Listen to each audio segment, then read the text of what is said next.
এই দেখো মিস্টার মল্লিক, দেখো দেখো দেখো, এই দেখো খাচ্ছি। খাবে খাবে? এই দেখো খেয়ে নিচ্ছি, তোমাকে দেবো না? হ্যালো বন্ধুরা, আজকে মুড়ি ঘন্টা রান্না করবো। দেখে এখন মুড়ি ঘন্টার রেসিপি কি কি কি কি নিয়ে নিলাম। এদিকে দিয়ে খাসার চাল ধুয়ে নিয়ে নিচ্ছি। আর এদিকে ওই আলু, পেঁয়াজ, আদা, বাদাম, টমেটো, কাঁচামরিচ নিয়ে নিলাম। আরও মশলা আছে। তাই প্রথমে আমি কড়াই বসিয়ে দিলাম, দিয়া কড়াইয়ের মধ্যে পরিমাণ মতো তেল দিয়ে দিই, দিয়ে আলুটি ভাজা নিই আগে না, তারপরে অন্য কিছু। আলুটি আগে নুন হলুদ দিয়ে একটু ভাজা নিই। আলু দিয়ে দিলাম, নুন হলুদ দিয়ে এটা দিয়ে দিলাম আলুগুলো। এখন আলুগুলি ভালো হয়ে গেছে, নামিয়ে নিতেছি। আর মশলা দিয়েছি। বন্ধুরা, আমার রেসিপি দেখবেন, একটাই সহজ সহজ রেসিপি রান্না করি।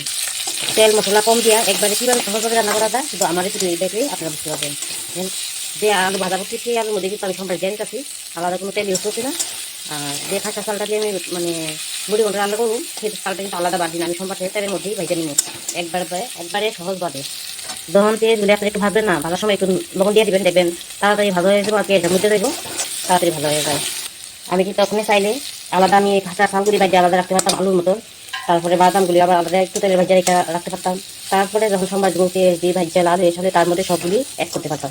আমি কিন্তু এইভাবে করছি না, একভাবে শুধু ইজিভাবে রান্নাটা করে নিতেছি। এক সোমবারের মধ্যে দিয়ে সবগুলো হয়ে যাওয়া, আর তেলের পরিমাণটা কম লাগবো। আর এখনের দিনে মানে যত তেল কম খেতে পারেন তত কিন্তু স্বাস্থ্যের পক্ষে ভালো, যত তেল কম ইউজ করা যায়। কিন্তু আমরা তো পারি না, তাই আলাদা আলাদা রান্না করি, ভাজা ভাজা রান্না করি, তো অনেক একটু একটু করে হলে অনেক তেল লাগে।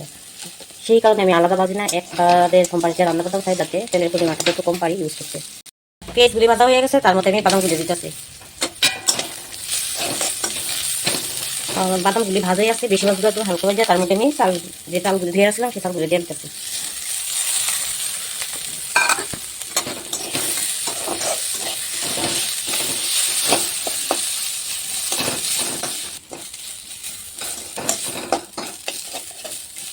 মধ্যে দিয়ে দিচ্ছি একটু আদা, দিয়ে দিতেছি কাঁচা লঙ্কা। যে আলুটা ভাজা আসলাম সেই আলুটা দিয়ে দিই, কারণ আলুর গায়ে যে তেলটা আছে, তেলটা দিয়ে সেইগুলি আর একটু ভালো ভাজা হয়ে যাবো। সবগুলি লাড়ে ফেলে নিতেছি। আপনারা তার মধ্যে কিশমিশ, কাজু বাদাম এগুলো দিতে পারেন, আমি একটু বেশি না স্কিপ করছি। যা যা মশলা দিয়েছে সেই মশলা দিয়ে তার মধ্যে অ্যাড করে দিই। প্রথমে দিয়ে দিতেছি একটু শুকনো লঙ্কার গুঁড়া, কাশ্মীরি, তারপরে জিরার গুঁড়া, তারপরে ধনিয়ার গুঁড়া, দিতেছি কালারের জন্য হলুদ, তারপর স্বাদ মতো নুন। নুন আগেও দিয়েছি, তারপর একটু দিয়ে দিচ্ছি কালারের মধ্যে জল অ্যাড করুন, দর লাগবে। সব নাড়িয়ে ছেড়ে আর আমি টমেটো ভালোবাসি দেখে আর সব তরকারির মধ্যে টমেটো অ্যাড করি। এই দেখেন, 2-3 টমেটো দিয়ে দিলাম, ভাজা পরিমাণ মতো জল দিয়ে দেবো। আর মাছের মাথাটা আমি আগেই ভেজা রেখে দিয়েছিলাম, মোটামুটি ভাজা কমপ্লিট। আমি তার মধ্যে জল অ্যাড করে দিই। জলের পরিমাণটা একটু বেশি দিব, কারণ চালটা সিদ্ধ হতে লাগবে। আর আপনারা চাইলে এই জলটা একটু ফুটন্ত জল দিতে পারেন, মানে জলটা গরম করে আগে ফুটায় রেখে সেই জল ইউজ করতে পারেন। এখন ঢাকনা দিয়ে রেখে দেবো সিদ্ধ হওয়ার লেগে। আগে আমি মাছটি বাজারে রেখেছিলাম, মাথাটা, সেই মাথাটা এর মধ্যে এখন ঢালিয়ে দিতেছি।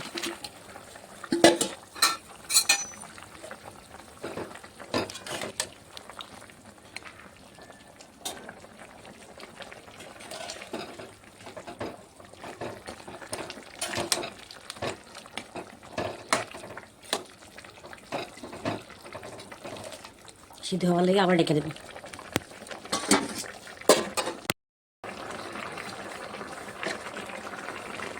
ফ্লেভারের জন্য একটু মিষ্টিও দিয়ে দিচ্ছি। খুব সুন্দর করে ফুটে গেছে, দেখেছেন কি সুন্দর হয়েছে। এখন একটু ঘি আর গরম মশলা দিয়ে নামিয়ে ফেলবো। এখন 1 চামচ ঘি দিয়ে আর একটু গরম মশলা দিয়ে নামিয়ে ফেলবো। দেখেন গরম মশলা দিয়ে দিচ্ছি। গরম মশলা যখন ঘরে যখন গরম মশলা বানানো হয়, পরিমাণে একটু কম দিলে চলে, এমনিতেই অনেক ফ্লেভার চলে আসে। এটা আবার ঘরের বানানো। আর রেডি হয়ে গেল, এখন নামিয়ে ফেলবো। ঠিক আছে বন্ধুরা, এই দেখেন নামিয়ে ফেলছি আর রেডি হয়ে গেল আমার মুড়ি ঘন্ট রান্না। কে কে খাবেন গো, সবাই চলে আসেন।